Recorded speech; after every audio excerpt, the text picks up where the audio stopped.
प्यारे बच्चों, स्वागत है आप सभी का बालकों के लिए महाभारत के मोती इस सीरीज की आज की कथा। आज हम सुनेंगे धृतराष्ट्र, पांडु और विदुर के जन्म की कहानी। जैसे कि कल की कहानी में हमने सुना, विचित्र वीर्य की अकाल मृत्यु हो गई और हस्तिनापुर को कोई उत्तराधिकारी नहीं बचा। तब राजमाता सत्यवती ने भीष्म को अपनी प्रतिज्ञा तोड़ने का अत्यंत बड़ा आग्रह किया, किंतु उन्होंने अपनी प्रतिज्ञा न तोड़ने का निर्णय लिया था और वे अपनी प्रतिज्ञा पर अड़े रहे।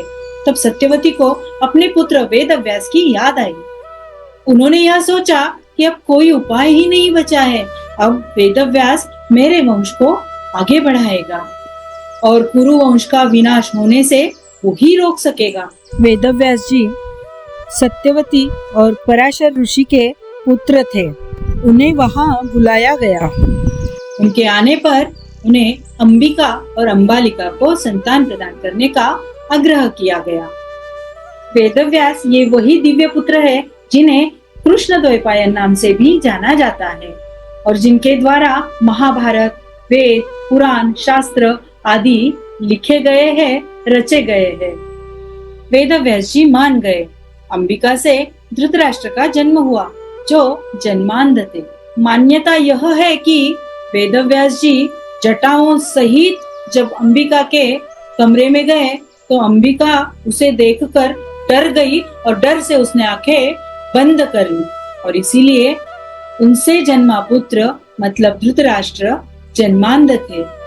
धृतराष्ट्र नेत्रहीन भले ही थे पर वे अत्यंत बड़े शक्तिशाली थे और महत्वाकांक्षी भी थे। उसके बाद माता सत्यवती के कहने पर वेदव्यास जी अंबालिका के पास गए।